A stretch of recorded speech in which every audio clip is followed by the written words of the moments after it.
The guy that lived Alexander. in the barrel. Live in a barrel and scream at people. Mondays with Mike.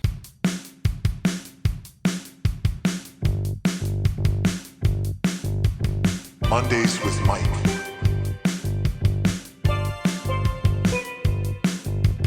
Mondays with Mike.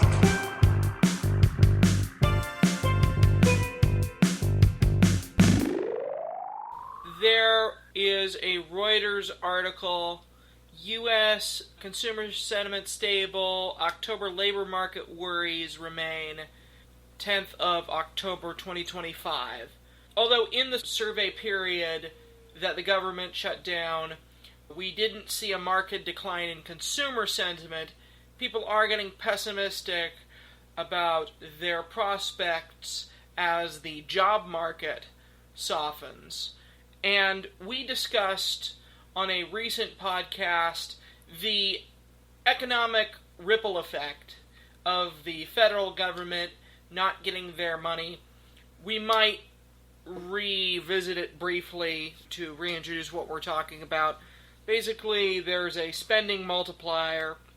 However much the government spends, so the government originates money into the economy, and then the people who make the money spend it, then the things that they spend it on, it gets spent again, and it gets spent again, in an echoing effect. And in economics, it's something like, for every dollar that the government puts out there, it effectuates $5 worth of economic activity.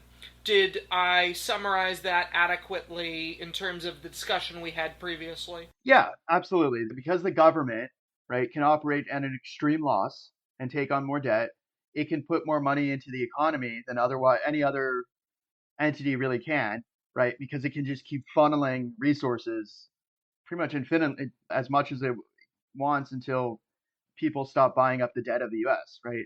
So long as the US treasuries keep getting bought, so long as they keep taking up debt, the US can just keep doing stuff, right? Building things, paying people, doing social programs, whatever. To give you an example, I was looking up the contribution of SNAP, Supplemental Nutrition Assistance Program.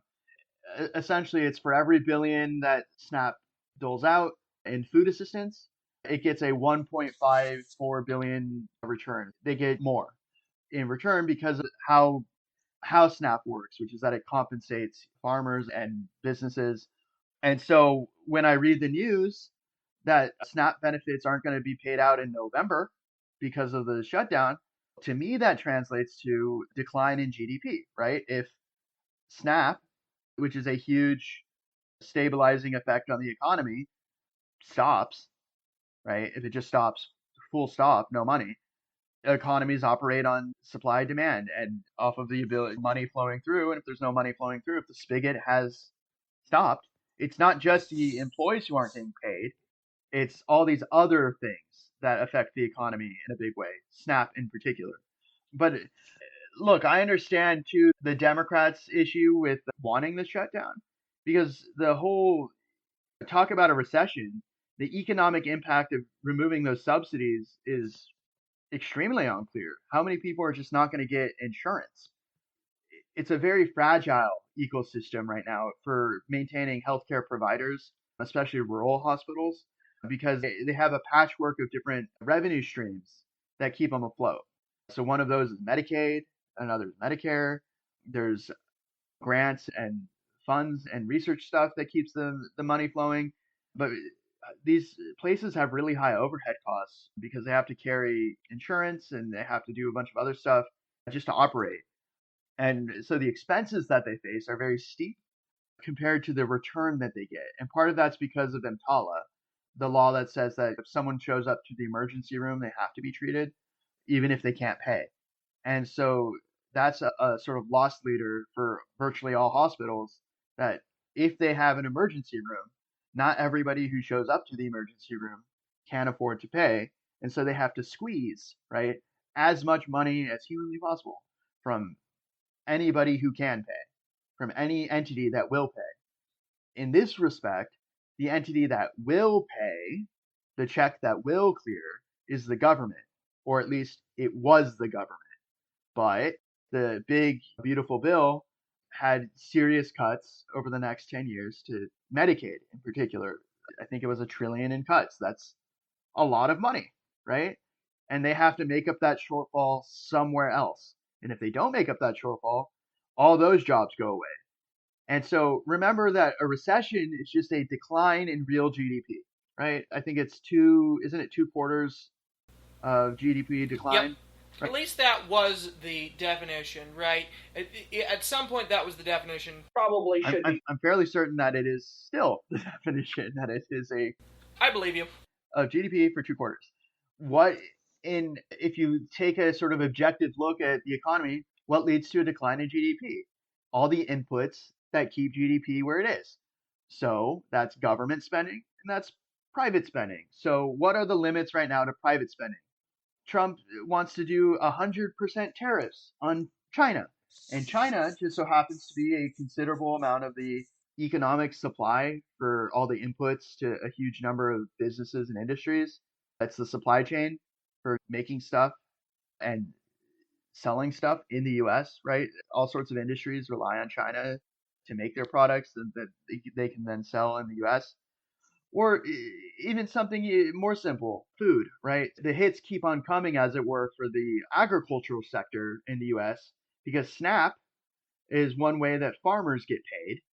And if there's no SNAP next month, a lot of farmers aren't getting that money. And the tariffs pissed off China. And so now China is not buying any soybeans at all.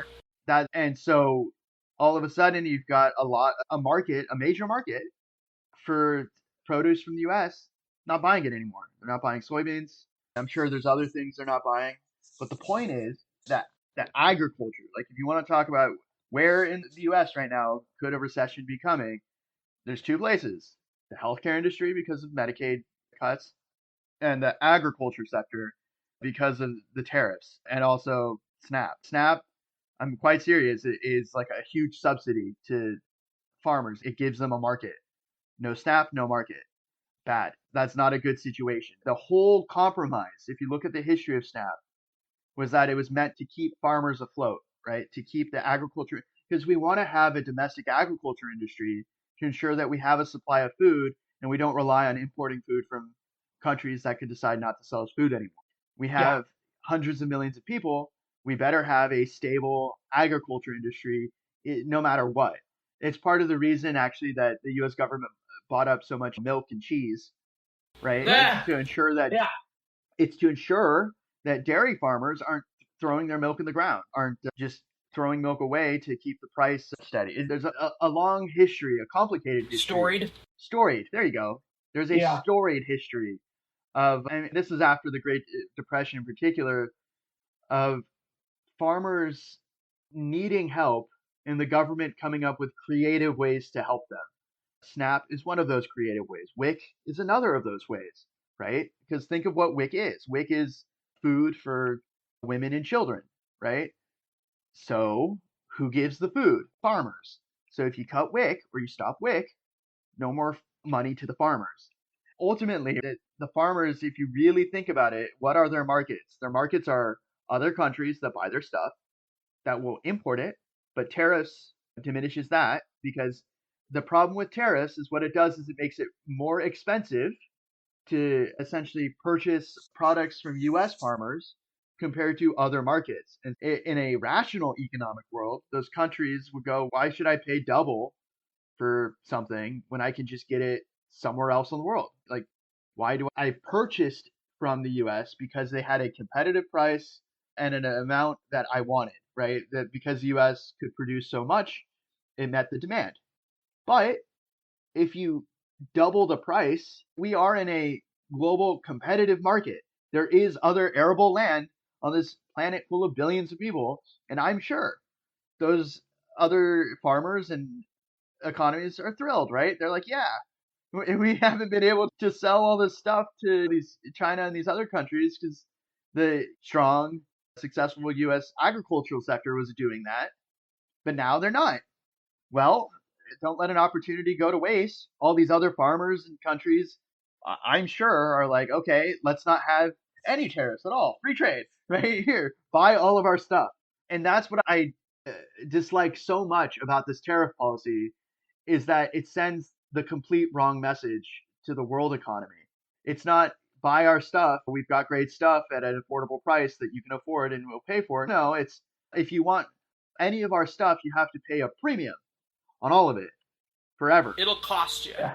Like maybe for some things, if there's stuff that the US creates that only the US creates, then if you're the only supply, then if somebody wants something enough, they'll pay for it. Like certain kinds of medicine, certain kinds of medical devices. Like if someone really wants something, they will pay for it, whatever the cost. And that's why having a robust copyright and patent system is so important because that's the way you protect profit making for those things so that other companies can't do like generics or make a product at a fraction of the price. If you do all the research and the investment and making it, the expectation is that there's a return.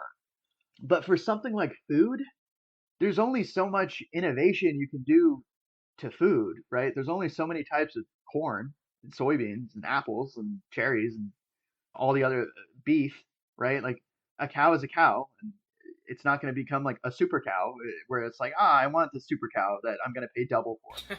Other people Super cow. Yeah, other people have figured out how to raise cows, right?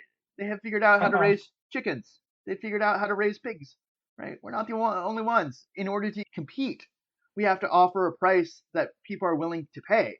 And tariffs really throw a wrench in that, okay? They throw a huge wrench in that whole process, especially because of how unpredictable the tariffs are, right? The tariffs are on, the tariffs are off, the tariffs are on again. Look, maybe this isn't clear. Like, cows have to be raised from baby cows to big cows. And at some point, the farmer has to make a decision.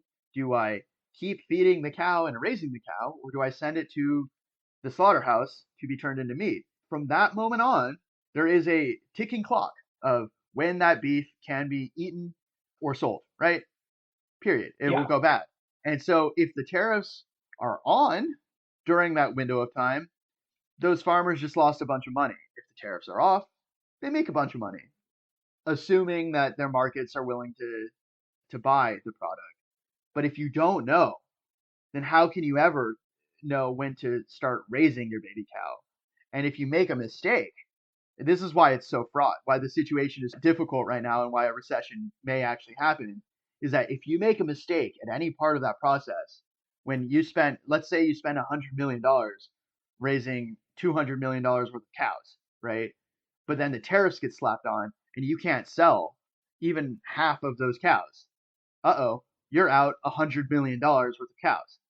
That's not good, right? That's not good at all because you can't then get another 100 million cows, right? Like, you're out of money. Uh-oh. If that happens to all of them, all the soybean farmers, all the cow people, all the chicken farmers, if it happens to everyone all at the same time across the board, that's how you get a recession. That's how you get a depression, actually. If you think of like the Dust Bowl, or part of what happened with the Great Depression was that people couldn't get credit anymore because there was a run on the banks, right? If you can't get credit, you can't buy the seeds. You can't buy the seeds, you can't plant the seeds. You can't plant the seeds, you can't make any money, right? No food, no product, right? And if everybody can't buy anything, we're just stuck staring at the sky going, why can't I just harvest the sun? Yeah. Why can't I just make money from the rain and light, right, and air? But no, we live in a world where, look, people don't have infinite stores of money from which they can invest and then make a profit. It's capitalism. And for capitalism to work, you need capital.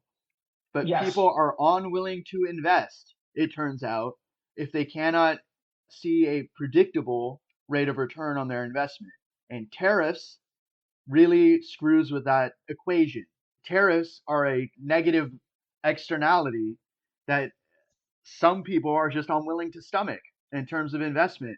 Why risk losing all your money overnight building a factory or selling a product here when you know, because other countries have signaled unequivocally, like they're not going to impose 100% tariffs on everything that you buy and sell. They're not going to do that because it's completely Imprudent. it's strange, surreal. Look, as far as I know, there's no other country in the world right now that's, you know what, we're gonna just impose 100% across the board tariffs on all products from a country. We're just gonna do that every so often, just because they didn't do something we like. Let's punish them. That I think it is probably the most disappointing aspect of of the second Trump term is that in the first term he said he was going to do it, but then he didn't do it. He backed down and listened to reason. But there were some tariffs, but they weren't crazy and they were very limited. They were only in some segments of the economy. But now it's everything. Everything you look at, every product that people use. Cars are more expensive than they've ever been. Computers are more expensive than I don't know ever been, but they're expensive. Video game consoles, right? Like all this stuff that people spend money on, right? That drive the economy. Clothes, all non-essential goods, like the price of almost all of them are going way up. And this illusion, this promise of, oh, people are going to invest in the US, they're going to build factories in the US, they're going to bring jobs, and that takes time. Why would they do it? They see what's happening right now to all the companies and businesses that are just eating the huge cost of tariffs and losing money. And if you're a business that's, do I build my giant factory in the US when I could build it in another country that wants me there and is willing to pay out the nose in like tax credits and subsidies and investment and no tariffs? Where do I go? Do I go to the country that's, oh, we want your business, but we don't want you to make any money? Or you go to the other countries that are like, not only do we want your business, we want you to make money. And here's how we're going to make you make money. But there's also the public relations issues going on. So, of the countries that are investing in the United States, what did we see happen with that giant factory in, was it Georgia? Yeah, I think it was Georgia. All the Korean workers that were shackled and summarily deported, and it created a When big. did this happen? You didn't see the when ICE invaded a. I think it was in Georgia. No, sorry, it's been a very busy week. No, this was a while ago. Yeah, in September. This was last month. September 2025, there was a raid at one of the Hyundai factories, the Hyundai Motor Group Meta plant, which is huge. It's a giant investment, $7.6 billion investment with $3 billion expansion. So giant factory. ICE shows up and pretty much shackles like all their workers, and a whole bunch of them get deported back to Korea. Now this is this ongoing saga where Korea is saying, look, you need to fix your visa system so that these workers weren't stuck in some like paperwork limbo if you want investment from us in your country. Like the whole saga, I don't understand it. So the main argument for tariffs is, oh, if you invest in the US, if you build in the US, we're not going to slap tariffs on you and you're going to make money. That's what's going to happen. But then the people who are already here investing in the US and building in the US get slapped in the face with this thing, right? And I don't understand. No, I understand, but I don't, how do I say this delicately? The incompetence of this administration, of one hand not talking to the other, of one hand saying invest in the US, spend money in the US, send your workers here to set everything up, make it happen, because you need experts, right? You need like world experts, and especially because it's a car plant, you need like world experts in car manufacturing, which is the people they have from all over the world, really. Do that, make that investment, spend the money, build the job, give the jobs. But then you've got the other arm of the government is, no, we're just going to stop all production. We're going to stop all work. We're going to do a complete stop on your factory that you're building in the middle of the workday and shackle everybody working there. And then we'll sort it out. This is where it was really egregious. Instead of doing even like basic due diligence of, do some of them have valid work visas, valid papers, which it turns out some did. Instead of doing that and making sure that only the people that didn't have the actual valid work, no, they swept everybody up and sorted it afterwards. I don't know about you, but for me, if I was told to leave my family, travel thousands of miles across the ocean, fly on a plane, spend tens of hours, who knows how much, to work at some giant factory in a country that is not mine, It's a big slap in the face after the country said, come here, invest in our country, work here. And then they show up and do that. It's a huge, this is a whole like separate thing from making money. It's a huge blow to morale for the workforce that this didn't get sorted out because the company was trying to sort it out. If you listen to what they were saying, they were trying to go through the bureaucratic channels to make it so that they could have the right whatever. But it was just that the government was really slow to actually process all the paperwork. They thought Hyundai thought that they had the right stuff, but I guess they didn't because of this level of incompetence from the U.S. government for this particular issue of work visas and making sure all the paperwork's correct, and the extreme response, right, of deporting everybody while this was being sorted out sends just a terrible message instead. Here's where the tariff nonsense really hits the fan. It hits the fan because Yeah. if the argument is that tariffs are to drive domestic investment, right? To have factories built in the US, to have workers built in the US, work in the US, to increase industrial production capacity. Factories don't get built overnight. They have to be built by people. Frankly, it's been made clear there aren't enough people with the specific specialization and skills needed to build some of these state of the art factories, like car production plants or battery facilities or micro semiconductors or all these like very highly specialized, highly sophisticated, extremely guarded and protected IP, intellectual property, where these companies they have a pipeline of people that they hire and train to do just this, and they don't hire from the outside to do it. It's all internal. The anti-immigration policy, but also just I don't know, extreme disdain for people who are here working that aren't U.S. citizens is running straight into this tariff policy of it's a wall, right? If they don't sort that out fast, nobody's going to want to work here. Nobody's going to want to invest here for reasons completely separate from making money. Like the tariffs, they won't even get to the point of making money if they can't get the factories up and running. And they can't get the factories up and running without a workforce that can do the job. So they have to sort out their bureaucratic mess to make sure that these companies feel they can actually operate. If they, and it's not just South Korea; it's all the other companies too that have factories in the U.S. Think of all the car manufacturers, Japan, Germany, right? There has to be some kind of streamlined process. It can't take 8 months or a year or 2 years to sort out a work visa or a temporary work visa for people to work here. Because here's what I do know.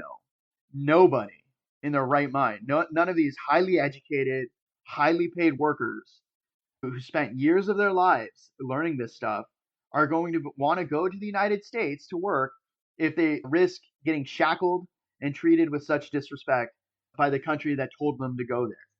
That much I do understand, right? It's human nature. Yeah. Nobody wants to be treated like they're not welcome when they were told they are welcome. And being told after the fact, oh, sorry, our mistake, oops, our bad. It's don't make the mistake in the first place. That's pretty straightforward. It's human capital, right? It's not just money. Indeed. Money is people. Yeah. Yeah, at the very least, it may or may not be disdain, but we could at the very least call it a hasty disregard for people who come to this country. I want to make investments. I guess at the end of the day, my one question is, did no one stop to think maybe we should figure out a diplomatic or amicable way to sort out what is ultimately a paperwork issue instead of going in, rounding everybody up, shackling them, and then telling them, oh, some of you are allowed to be here, but we just don't know who. Yeah, why didn't they figure it out beforehand? We're gonna interrogate all of you and put you through this traumatic experience. And who knows? Maybe it's going to happen again. Maybe it's not because we haven't sorted out your visas yet because we don't know. So that's what I find really disappointing about the situation is somehow they knew that they didn't have the paperwork, but they didn't know who did. This is where I got really confused about it. It's like, why are they rounding? Why is it a dragnet? maybe because they need the element of surprise. But why do they need the element of surprise, right? These aren't hardened. It's not a gang or like a cartel or something or some kind of like mafia. These are corporate workers in a factory, in a huge factory. Not just like a small factory, like a gigantic factory, a huge multi-billion factory. These are professional, educated corporate workers, right? It's not some vast criminal enterprise, right? If it's a paperwork problem, solve the paperwork problem, right? If you have to deport him, do it amicably. Say, look, we have this issue. You can leave for a while and come back. We'll sort it out. But instead, you have this stuff. I'm reminded of the Canadian woman who thought she had, if you read that story early on in the administration, the Canadian where she thought she had a valid work visa because she had a work visa, but I guess I don't know, it expired or lapsed or something. And so she went into the immigration office at the Mexican border for what she thought was to sort out the paperwork issues, just to fill out the forms, sign the thing. Instead, they detain her for 3 weeks for a long time, and then she goes back to Canada. And if it's a paperwork problem, if it's just a bunch of forms or something, fill out the forms, right? Don't invite someone in and then create a situation where you throw them in a jail cell for a while. Like, what kind of message does that send to anybody who wants to work in the United States? What kind of message does it send to any tourist? Why do you think tourism is way, way down? It's not like down, it's way down. Why do you think tourism's way down? Because it's just fear. People don't want to be thrown in a detention center for weeks or months at a time, unable to contact their family, get a lawyer, live their lives, just because they had the audacity to be a tourist in the richest, one of the largest countries in the world with vast national parks and amusement parks and tourist attractions. The audacity, right, to be a tourist in a huge, ostensibly developed country. Oh no, right? And not just that. What's really disappointing too is like one of the U.S.'s major exports to the world is entertainment.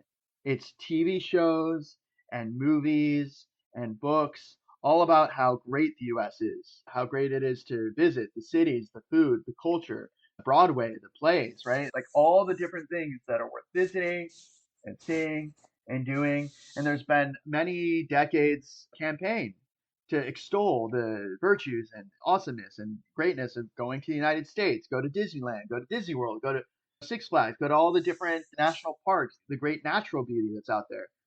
Everybody's welcome. Come spend money, spend your time here. Then when tourists show up, some of them, and it's not clear how many of them, but at least some of them are treated with such utter disdain, such incredible disregard, right? To just like their basic dignity that they show up and oops, someone made a mistake on a visa, like a number or a letter was off or something. It was a typo. Oh no.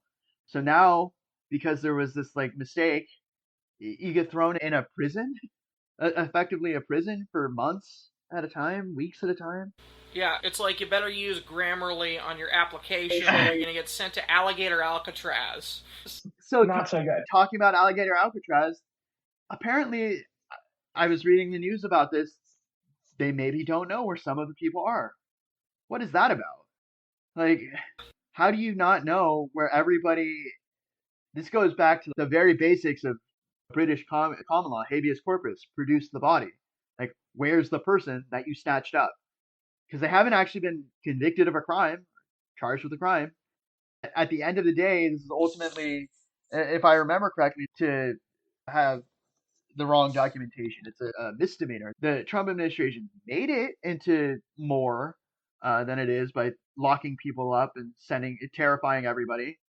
But for the longest time, immigration has always been a paperwork thing, right? You just don't have the right paperwork. Did you know that they're tearing up the East Wing of the White House? Oh yeah, Were you aware of that? yeah, it's all over the news. Haven't you seen the pictures of? And I guess they did it without even getting the approval from the architect or whatever. This has been like my busiest week all year. No, I've been on Mars. I've been on Pluto, which is to say I've been in Russia. 4 minutes. I needed more coffee. I drink a lot of coffee, and I think to myself, I need it. Does this make me a drug addict in some way? I hope not. It does affect your neurotransmitters. But I'm in the same boat. Beneficially, I drink a lot of. beneficially, or not beneficially? It's debatable, but I drink a lot of coffee too, so I understand. Yeah, great. Wow, so they're tearing up the East Wing of the White House. It's gone. Wow. I guess you were right. It has been a bumpy ride in 2025. Probably the notable thing about this is how it's being funded to the tune of hundreds of millions of dollars. Is a lot of donation from private investment companies, corporations, and all sorts of other groups. And the question there is why? To what end? What are they expecting to get from contributing tens of millions of dollars to this endeavor? So I was actually curious about, have you ever been to Versailles in France? No, I didn't. I didn't go to France. Yeah, so I read about the Palace of Versailles, but when you see it in person, it boggles the imagination because it's so big that at a time of economic desperation and struggle, the King of France built a giant palace, not just a palace, but a gigantic palace that's so big and so extravagant. And so I was wondering who's funding, like, where did the money come from to maintain the palace, to keep for its upkeep and all that? It turns out private philanthropy, a lot of it. For instance, John D. Rockefeller contributed to maintaining Versailles. And so the point here is, I'm just curious why Trump is doing this, and I think it's along the similar lines of why Versailles was built. It's to leave his mark, right? To create this sort of giant palatial. Because if you look at how big the ballroom's going to be, it's going to be 90,000 square feet. It's bigger than my house. Pretty darn big for a ballroom. Right? Yeah. That's a big room. I think it's something along that. It goes back to what Obama said about old men that are getting old and or want to be remembered, are worried about their legacy of what some of the issues are with the. I'm paraphrasing, but that was essentially what he said recently. Was along the lines of part of the problems we have in the world are old men feeling their age and looking back on the impact they leave on the world, and all the problems that can be boiled down that we have right now can be boiled down to that. Yeah, it's like Rage Against the Dying of the Light. Pretty much. I like some of the stuff Obama's been saying lately. He was telling Democrats they need to find a backbone, stop cowering in fear. Which I was like, yeah, take a page from Cory Booker and get talking. Yeah, for sure. And I think the shutdown thing is part of that. Is the Democrats found their line of where the stench is too much of the reality vortex, right? The matrix, the fiction that the Republicans are living in. That everything's all hunky dory, the economy's great, nothing to see here. It's no, health insurance rates are about to double. No, that's way too expensive. It's eye-wateringly expensive. And we have a way to keep those prices down. We know what we need to do, so just do it. Don't immiserate everybody. Don't make everybody poorer for the experience of living in the country. Because here's what's wild: the United States, like other countries, they don't have insane health insurance rates and premiums that people have to pay. Like most people for health insurance, not even health insurance, for health care, it's as simple as a significant amount of the world. It's as simple as walking into a medical provider, scheduling an appointment, being seen, paying the parking fee. That's it. They don't have to worry about health insurance and whether their claim's going to be denied. It's just they go, they see the healthcare provider for whatever the issue is, they get seen. That's it. It's a whole of, I think what's frustrating is in those countries, it's a whole of country approach, a whole of society approach, essentially that they agreed all together that it's more important that people have access to healthcare at an affordable rate for everybody than it is that some people make exorbitant amounts of money while everybody else has to suffer for their largesse, right? Why is it that we have to have a middleman for accessing healthcare that makes as much or more money than the healthcare providers themselves? What's the deal there? Like, why do we have to have documents in triplicate? Other countries don't have to have documents in triplicate. You show up, You say, I need help. They help you. Here, you show up. You say, I need help. They say, That'll be $1,000. just for thinking about helping you need to Yeah. pay us. If we help Right. you, you need to pay us more. After we've helped you, you need to keep paying us and pay us more. And if we decide that you need more help in the future, you're going to have to keep on paying again and again. And I get why the system exists. I get how the system Hmm. exists, but the fact that the system still exists the way that it does here, when the rest of the world has gotten with the program of maybe we should just make healthcare something that everybody has access to that needs it at however low a cost we can get it to. It just boggles my mind that we're still here because on some things, the US is way ahead of the curve. Space, investment in cutting edge technologies, really cool military stuff that helps protect us. Like, we all seem to collectively understand that we need the military to keep us safe and protected, so we invest through the nose in military expenditures, but somehow our healthcare and our overall like general health just doesn't make the grade of coming up with a way to actually address it. That's why I'm so puzzled. And I understand what with my political science degree, why the situation is where it is. It's because of lobbying and huge amounts of money. It actually goes back to Citizens United, where money is speech, and corporations and people can just spend as much money as they want funding campaigns. So it makes it cost prohibitive. It makes it prohibitively expensive to run for any office in the US that's competitive unless you have a huge war chest. You have a huge amount of money ahead of time, or you have the ability to raise more money than your opponent. Frankly, of the people who want to run for office, not everybody has all that money lying around. And so they have to find ways to get the money. And the ways to get the money involve certain compromises and trade-offs. And the list is pretty long of what those compromises and trade-offs are. But among them is that they drag their feet on any kind of gun control policies because of how effective the NRA was at funding primaries. They drag their feet on healthcare policies because of how effective the pharmaceutical industry and healthcare providers are at lobbying to make sure that prices stay high.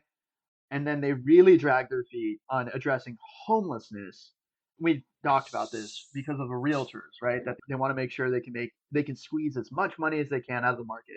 And the way you do that is you make it so that houses are very expensive to get. Anyway, sorry, that total deviation, tangent.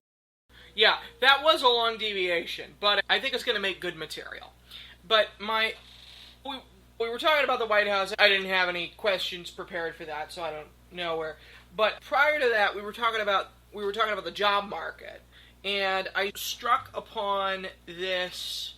I don't know if you would call it a nightmare scenario, but here was the scenario. At what point, because the government has now been shut down 22 days upon this recording, the first question was, if there aren't jobs, is destitution next? That's standard fare for this podcast. But the scenario comes in with number 2. Might this shutdown going on too long force federal employees to search for other jobs? Or are they going to get back pay at some point? So that would be a factual question. So I looked it up. Furloughed employees do qualify for unemployment. The condition is that if they get back pay, they just have to pay back whatever benefits they got. So in response to that question, probably not, right? If the employees want to keep their jobs and work in their job, the shutdown has to end eventually, right? All shutdowns do. We're not just going to be a non-functioning government for the next however many years. Like, at some point, the political pressure will be so great, the cacophony of people complaining, frankly, to their Republican Congress people will be so loud and so great and so severe, right? That at Yeah. some point, the Republicans will feel some kind of pressure to actually do something. What that thing will be, who knows? But at some point, we don't know what that point was. In the first Trump term, the point was when the air traffic controllers started calling out sick, so many of them at once, that they couldn't operate some of the airports. That people couldn't fly on planes. Maybe that's the point when enough of the traffic controllers say, screw this, I'm not going to work like 80 hours a week in this extremely high stress job and not get paid. Because remember, some of these traffic controllers, not some, all of them, it's a well paying job. It's six figures, good paying, solid retirement, good paying job. When you have a job like that, you live within your means. But for them, their means is like maybe a higher mortgage, maybe a nicer car, maybe higher insurance on that car, maybe high expenses of some kind because they can afford it when they get paid. If you don't get paid, for some of these people, like they're living in nicer than average homes, which means that their mortgages and their bills are higher than average.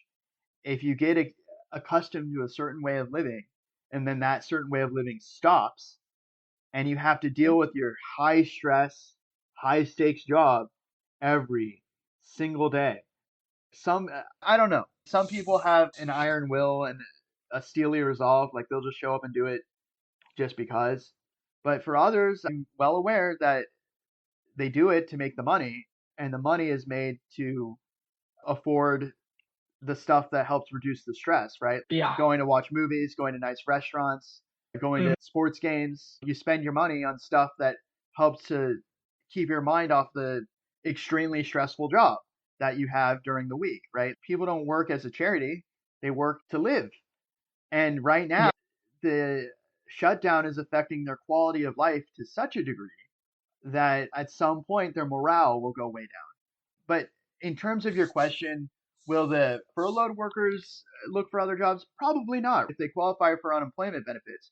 But where the people will start looking for other jobs or where there will be an economic impact is if the traffic controllers do, in fact, call out sick to such a degree that air travel slows way down. Because remember, the largest driver of the economy is trains and planes. Trains to get stuff from point A to point B, planes to get from point A to point B, C, D, E, F, G, H, all of it. Planes in particular are extremely important for drivers of the economy for a handful of things. International business, tourism, right? It's really tough to get tourists into the country if they can't fly in, right? I guess they could show up with boats, right? But that takes a long time. And not everybody wants to travel for months on a boat or weeks on a boat, right? But then you've just got workers, right? You've got people who do a job where they have to travel. If they can't get to their job, the job's not getting done, right? And that's the economy. If you don't have the economy working, what do you have? You've got are they planes, trains, and automobiles are going to drive? Then you've got clogged highways and roads. Are they going to take trains? There's not enough seats on the trains. Our commuter trains share the railways with the commercial cargo trains, right? We don't have dedicated commuter rail for national transportation. If you look at a map of all the rail lines, like Amtrak has to share the railroads with huge freight trains, right? Other countries, they have a handle on this. They have dedicated passenger rail, right? You have a rail that you send a train from one city to another, and it's just people, right? You just have people going from point A to point B all day, every day, really fast. In the US, we have this weird hodgepodge system, right? This system cobbled together where you've got the freight trains having to negotiate their schedules with the passenger commuter rails in a lot of places, which limits the amount of passenger trains you can ever have on the rails at any one time, which in turn limits how many people you can get for the economy to keep gearing up and running. And so it's a mess, right? Because think of how many sports teams have to travel. A lot. Think of how many, just think of like agricultural workers, the picking season for produce and all these others where they have to go to different farms and different locations. The list goes on and on of, because the US is a huge country, right? If you don't have a way to get from across the country, you're stuck. You either own a car, and if you don't own a car, you're left to the whims of buses and trains and planes and boats. But we don't have major waterways in all the states. So what do? You need planes. Yeah, and the public transit isn't very comprehensive here either, because often when I go on Google to try to make my way somewhere. It says, "Would you like to walk that 50 miles?" But No. then one time, yeah, and then one time I was going to this Mexican restaurant in Idaho, and it was and I had to get up really early in the morning. So when I got there for lunch, I said, "You gotta get up really early in the morning to get Mexican food this good," and it was good. But Google Maps told me, "Oh, you want to take the bus there?" And of course, I ended up clicking on it, sure, and it said, "Sorry, you can't do it. There's no way. Yeah. That Mexican food isn't for you, buddy." But in fact, I was taking the car. Yes, many interdependent pieces. I think I interrupted you. That what you were saying? Just so we're talking about a recession. What causes a Mhm. recession? It's when the stuff that's making money stops making money. What stops the stuff that's making money from making money? The people who spend the money not being able to get to the place where they spend the money. Period. It's economies are driven by people, not machines. People. Any impediment, any slowdown, any delay of any kind for all forms of transportation. This is why the mind boggles that the U.S. doesn't invest heavily in high-speed rail, in public buses for pretty much every square inch of this country.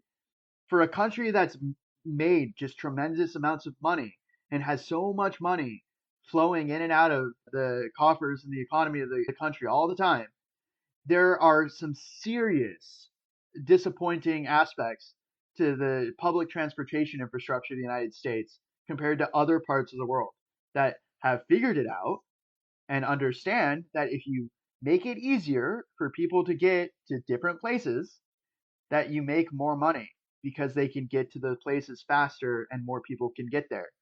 So the shutdown, the real issue with the shutdown isn't going to be the federal workers. It's going to be when the delays happen for the anything that affects transportation from the federal workers. That's where the big issues are going to happen. It's going to be the big issues are going to be any programs that create a huge economic impact on a monthly basis that just stop suddenly the money spigot.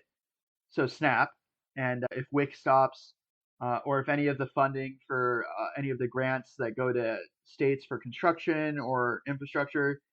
Because here's the deal: the federal highway system is in part paid for by the federal government. And the question is how much of the shutdown will slow or delay or stop any kind of repairs or construction or any kind of additional roads on the highways.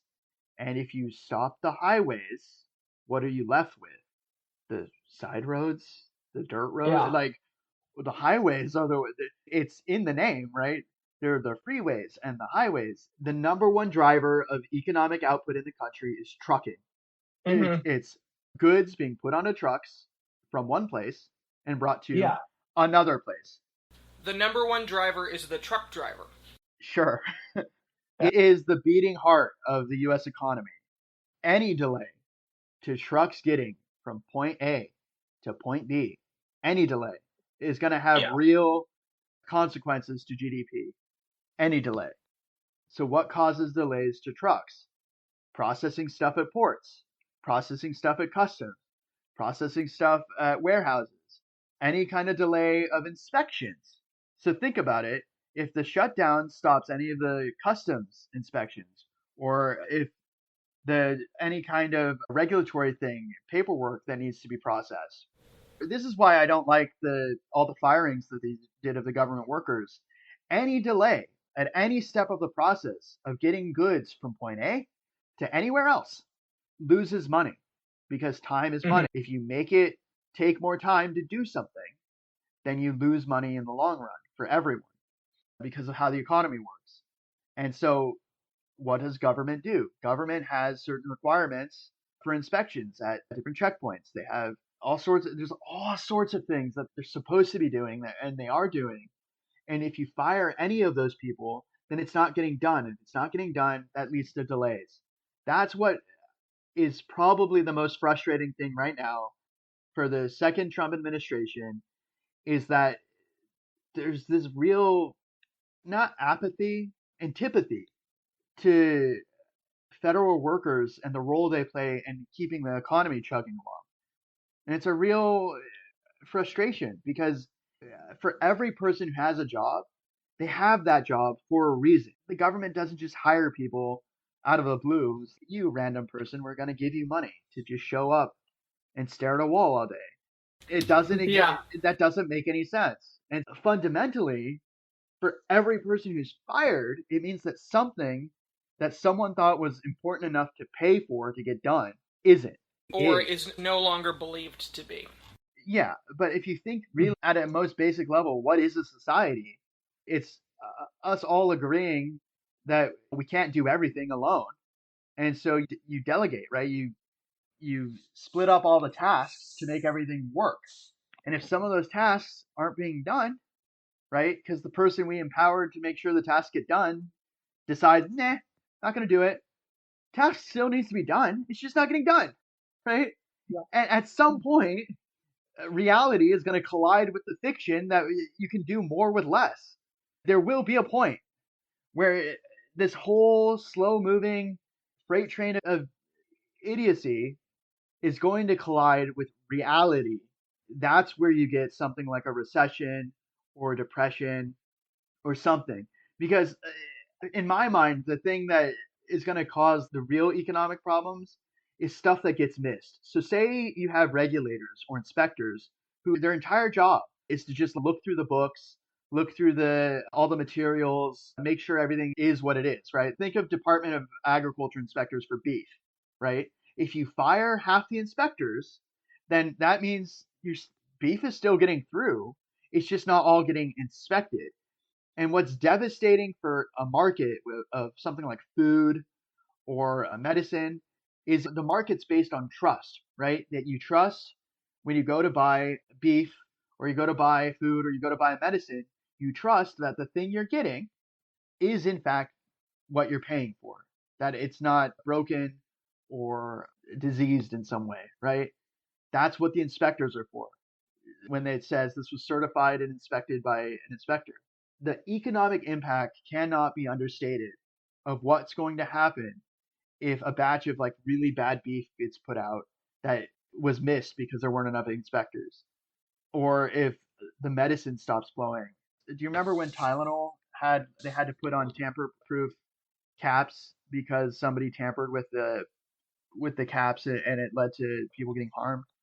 I don't remember when, but that. But it is Yeah. so the makers of Tylenol, they did the right thing. They did a massive recall and then they put in tamper-proof caps after that, out of economic or corporate responsibility, like an ethical obligation to do it. And they did it voluntarily of their own volition. Essentially, we have to do it because it's the right thing to do. Because trust is our currency, right? People have to trust that when they buy our product in particular, that it is what it is, that it's medicine, right? Because it's so important. Government plays a role in the trust making process, that what you're getting is safe to eat, is has been verified, that it works, right? For instance, when a patent gets submitted, this is something I think about a lot. The patent office, they test, right, the actual working features of whatever the patent's for, if it can be tested. There's all sorts of processes that go into making sure that the thing actually works. It does what it says it does, right? If you remove all of those bureaucratic levels of regulation and inspection, all in the name of what, making more money or lowering the regulatory burden, you also remove the non-material element that makes the whole system work in the first place, which is trust. If I could sum up one word right now for how the second Trump administration is going, is distrust, right? That there's real difficulty right now in trusting that the government is going to do what it says it will do. So for tariffs, there's serious confusion over whether like any of these trade agreements that they make, any of these deals they make will actually hold. Because what we're seeing is that they make an agreement, and then on a whim, it seems, Trump's like, that agreement, whatever, I'm going to impose 100% tariffs again. It creates this real system of confusion. But it's not just on that one, it's on all these levels of like, how can we try? If you fire the chief economist, that tells you how many people lost their jobs, right? And the job numbers, then how can we trust any numbers that they're giving us about jobs if you fire the person who told you ostensibly the truth? If you don't like the numbers, then maybe reassess why the numbers are the way they are. Don't fire the person who gave you the numbers, because then what we have is this like patina of dishonesty and everything. I don't know. I think about it a lot. 60 Minutes did a segment where they had a law school professor talking about how in filings, the government's just not saying the truth in lawsuits in court. And the question is this like a pattern of just not telling the truth anymore for anything? What is the truth of anything if we don't even know what they're telling us is true? Like, what's the standard? It's a mess, right? Because you want the government to set the standard for integrity, honesty, fair dealing, ethics, you name it. And if they're not, then who is setting that standard in society? Religion? Community? Like, who's doing it? Right? Because if the people Somebody has we to. elect to responsibly interact with us in all affairs aren't, if they're being irresponsible in those interactions, shame used to be an effective motivator for getting people to act fairly, responsibly. But as far as I can tell, a lot of the government right now, the people who are acting within it are shameless. They don't feel shame. They don't. If something goes wrong, they're like, "Oops, our bad. Let's just keep on keeping on." Cool. Good explanation of the unemployment situation, in particular the part where, yeah, they get unemployment, but then they have to pay it back if they get their furloughed pay. That takes out my disadvantage. That takes out the kind of, oh, the labor market's going to get flooded by qualified professionals and federal employees. No, if they get the benefit and then they can get the unemployment paid back, then that makes sense. There's this real disdain for people who work in government and for people who want to contribute and give back to their country by taking on a civil service job. I really struggle with one arm of the government having so much disdain for the other part of the government. It just boggles the mind that they ran for government, that people would choose to work voluntarily in a job where they're firing essentially some number of their coworkers. It boggles my mind that people are chomping at the bit to be like, yeah, let's fire tens of thousands of people from their jobs and make sure that they aren't able to make enough money to feed their families, pay their mortgages, and pay their mind-bogglingly high health insurance premiums.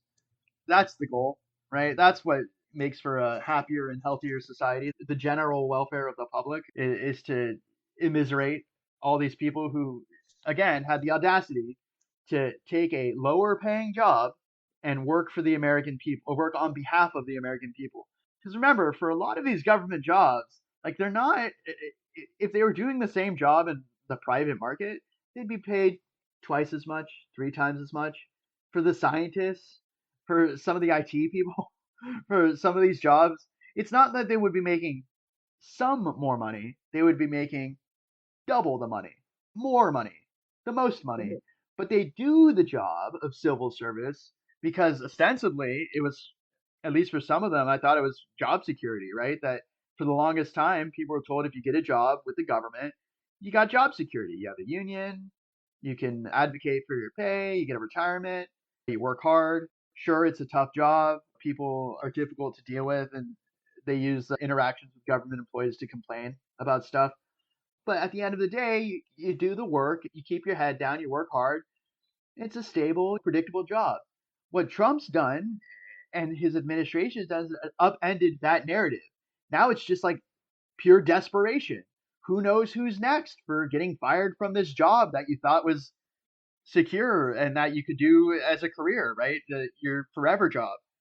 Because the big selling point for a lot of them was you work hard, you meet the requirements, you go through the months long out. Like it's not, nobody gets hired into the government overnight. If you've ever looked at what was required to actually apply for a federal job, we're talking months of your life, if not years, for some of these jobs because you have to get certifications, you've got security, background check. There's a long list of stuff that a lot of hoops, that they have to jump through just to get the job, and then they get summarily fired right? The second that the administration shifts from their civil service job that a lot of them had to take a civil service test just to get, what a slap in the face, right? Like, what kind of message just that alone is sending to those bright-eyed students that are told, go to work hard, get good grades, go to college, learn, get a degree, work hard, right? It's a meritocracy. If you work hard and apply yourself, you too can get a stable,